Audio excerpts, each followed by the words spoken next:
Before you call David a king, you need to understand the man who learned to bow first. My name is Netta J, and I'm here to talk about surrender.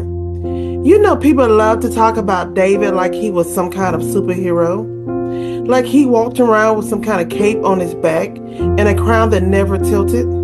But baby, that's not the David of the scriptures that I know. The David I know was a man who lived with his heart on his sleeves.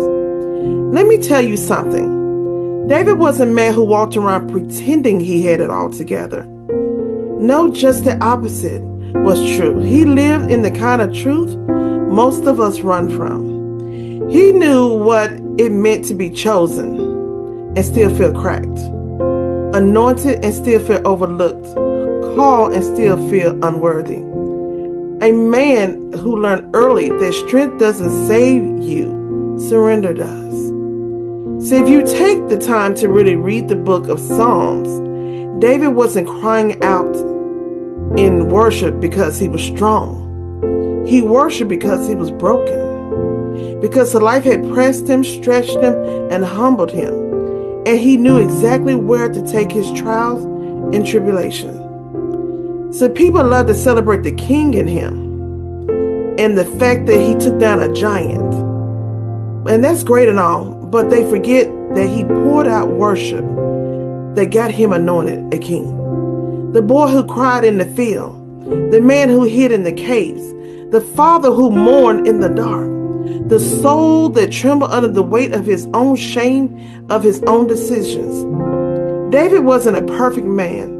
He wasn't a polished king. He spent half his time running for his life and the other half running from his own decisions. But he kept coming back to God, back to the one who truly knew him first, back to the one who held him in the wilderness, back to the one that said he was a man after God's own heart. That's the part that gets me. He didn't run from God when life didn't make sense and he felt rejected. He did just the opposite. He ran toward him, although he felt unworthy of him. This is where we need to understand, wherever you are, no matter what state or condition you are in, God will meet you right there. He will meet you in those places you try to hide. He meets you in the places you don't like to talk about. He'll meet you in the places that still ache and you have not healed from. I get it, because I've been there. This platform is my surrender moment. It wasn't something I really wanted to do, but I chose to give him my imperfect yes. Not my perfection, not my performance, just presence. Just a heart that refuses to hide anymore.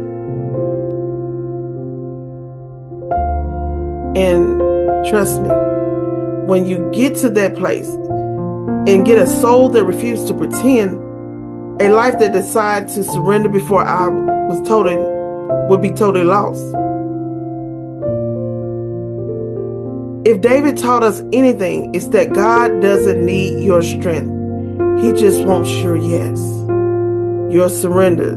So if you're tired, if you're worn down, if you've been trying to hold it together, if you don't know how to carry it alone, you shouldn't have to. You're in the right place. You're not failing at this moment. You're not faithless.